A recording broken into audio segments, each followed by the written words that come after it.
Hi friends, మనమైతే ఈ వీడియోలో జీడిఎస్ జాబ్లోకి ఎందుకు ఇవి తెలుసుకోకుండా రావద్దు అని చెప్పారంటే, అలాగే మనమైతే ఈ అకౌంట్స్ టార్గెట్స్ వల్ల చాలా ఇబ్బందులు ఫేస్ చేయాల్సి వస్తుంది.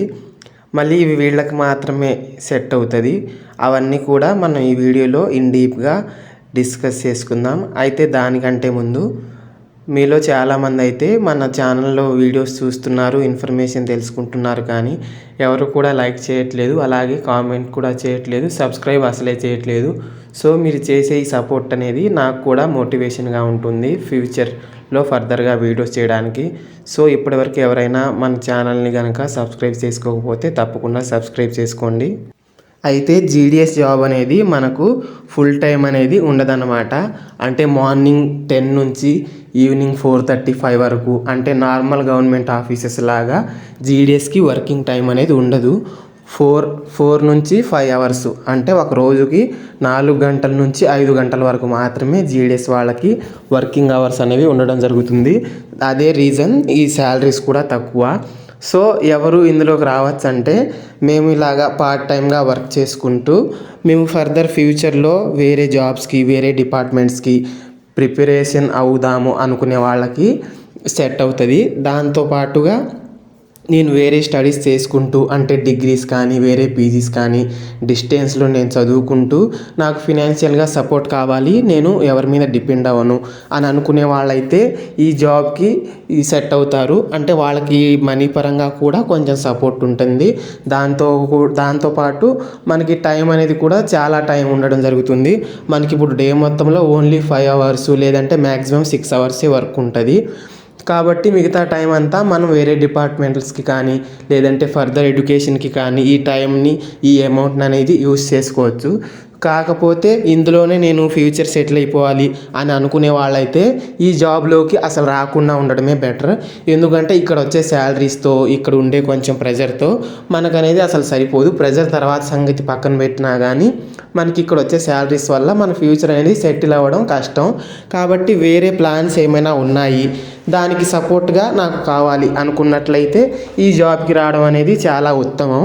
లేదు నేను ఇలాగా అవసరం లేదు, నాకు ఈ జాబే చాలనుకుంటే చాలా కష్టంగానే ఉంటుంది. బికాజ్ శాలరీస్ తక్కువ ఉండి ఇలా టార్గెట్స్ కూడా ఉన్నట్లయితే అది ఆటోమేటిక్గా మనకి కష్టంగానే ఉంటుంది.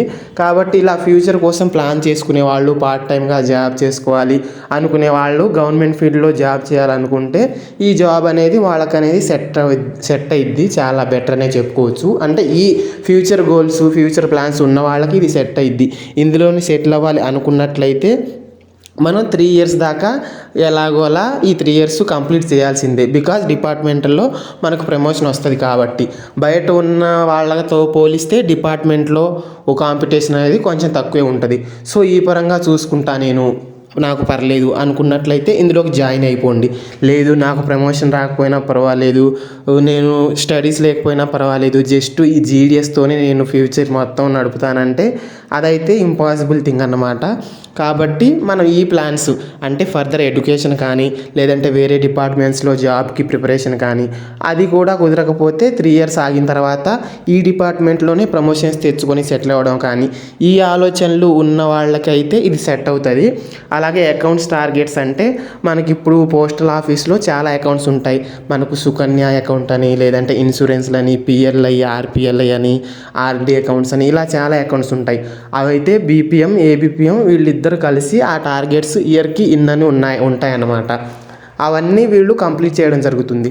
ఒకవేళ మనం కంప్లీట్ చేయకపోతే పైన ఎవరైతే హైయర్ అఫీషియల్స్ అథారిటీ ఉందో వాళ్ళ నుంచి మనకు ప్రెజర్ ఉంటుంది అన్నమాట.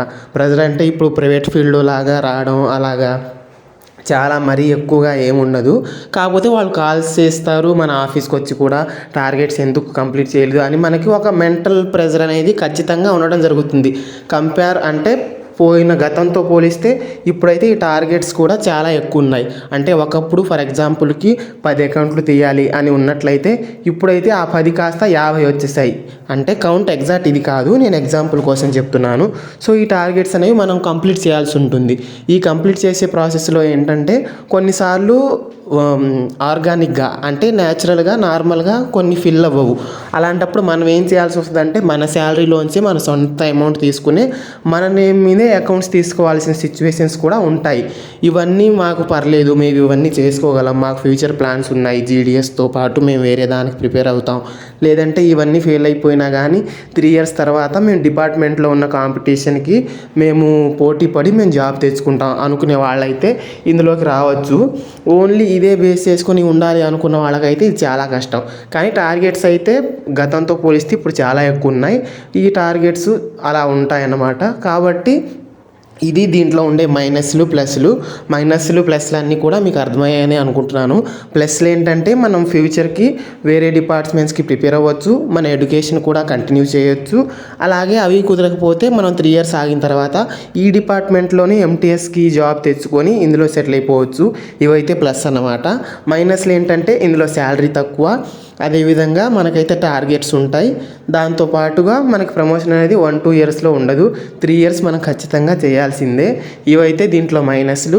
కాబట్టి ఇవన్నీ మీరు తెలుసుకొని జాయిన్ అవ్వడం అనేది చాలా బెటరు. మీకు ఇంకా డౌట్స్ ఏమైనా ఉంటే మీకు దగ్గరలో ఉన్న పోస్ట్ ఆఫీస్కి వెళ్ళి మీరు జాయిన్ అవ్వాలా లేదా అనేది మీరు వాళ్ళతో ఇంటరాక్ట్ అయ్యి తెలుసుకోవడం చాలా బెటర్.